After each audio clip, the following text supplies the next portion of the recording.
નમસ્તે મિત્રો, આપનું સ્વાગત છે યુટ્યુબ ચેનલ ગ્લીમ ઓફ ગોડમાં. આપણે શ્રીમદ ભાગવતમાં આગળ વધી રહ્યા છીએ. ગઈકાલે આપણે જોયું હતું ઋષભદેવનું શાસન. આજે આપણે જોઈશું ઋષભદેવના મોટા પુત્ર ભરતનું ચરિત્ર.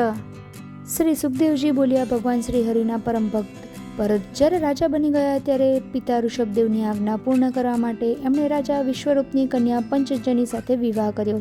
એનાથી એમને સુમતિ, રાષ્ટ્રપૃત, સુદર્શન, આવરણ અને ધૂમ્રકેતુ નામના 5 પુત્ર જન્મ્યા. એમના જ ભરત નામથી આ ક્ષેત્ર ભરતખંડ કહેવાય છે. એ પ્રજાનું સંતાનની જેમ પાલન કરવા લાગ્યા. હજારો વર્ષ સુધી રાજ્ય કર્યા બાદ વૈરાગ્ય ઉપજતા પોતાની સંપત્તિ પુત્રોને વેચીને ગંડકી નદીના કિનારે આવેલા પુલા ઋષિના આશ્રમ એટલે કે હરિહર ક્ષેત્રમાં જતા રહ્યા. ત્યાં બધા વિષયોમાંથી નિવૃત્ત થઈ શરીર પર કૃષ્ણમૃગ ચર્મ ધારણ કરી કંદમૂળ ખાઈ ભગવત સેવા કરવા લાગ્યા. આવી જ રીતે સૂર્યોદયના સમયે હિરણ્મય પુરુષનું ધ્યાન કરતા એ સ્તુતિ કરતા, અમે કર્મ ફળદાતા તથા જગતની ઉત્પત્તિ કરનાર સૂર્યદેવના તેજનું શરણ લઈએ છીએ. એક દિવસ ભરતજી પ્રાતઃકાળે નિત્ય કર્મથી પરવારી ગંડકી નદીમાં સ્નાનાદિથી નિવૃત્ત થઈ ઓમનો જાપ કરવા લાગ્યા. ત્યારે જ તરસી થયેલી એક ગર્ભવતી હરિણી નદી ઉપર પાણી પીવા આવી. જ્યારે એ પાણી પી રહી હતી ત્યારે સિંહની ગર્જના સંભળાઈ, જેના કારણે હરણીએ છલાંગ લગાવી. ભયથી હરણીનો ગર્ભ નદીમાં પડી ગયો. હરણી કોઈ ગુફામાં જઈ અચેતન બની ગઈ. આ જોઈ માતા વિહોણા અનાથ બચ્ચાને પાણીમાંથી બહાર કાઢી ભરતજી આશ્રમમાં લઈ આવ્યા.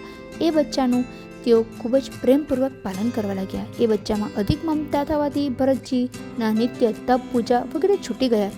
પોતાનું રાજ્ય, પુત્ર પરિવાર બધાથી વિરક્ત થઈ તેને ત્યજનાર ભરતજીનું મન આ મૃગના બચ્ચામાં વધારે આસક્તિ અનુભવવા લાગ્યું.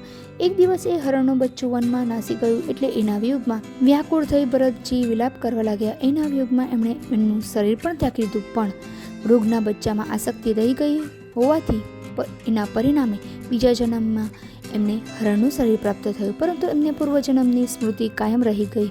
એ દુઃખી બની વિચારવા લાગ્યા, હાય, મેં મૃગ સાથે પ્રેમના કારણે હું પણ મૃગ બની ગયો. હું યોગ ભ્રષ્ટ થઈ પૂજા વગેરે પણ ભૂલી ગયો હતો. વાસુદેવની ભક્તિ કરવાને બદલે નાનકડા બાળ હરણમાં મોહવશ થઈ મારા લક્ષ્યને ચૂકી ગયો.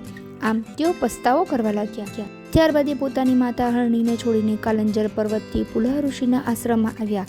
ત્યાં એ શરીરથી મુક્તિ પ્રાપ્ત કરવા માટે સૂકા પાંદડા ખાઈ હરયે નમઃનો જાપ કરતા તપ કરવા લાગ્યા. સમય આવતા તેમણે એ વૃક્ષ શરીર ગંડકી જળમાં ઊભા રહી ત્યાગી દીધું. આ છે ભરતજીનું ચરિત્ર. હવે એ બીજા જન્મમાં સિંહનો જન્મ પામે છે, એ આપણે આવતીકાલે જોઈશું. તો આવતીકાલે ફરી મળીએ.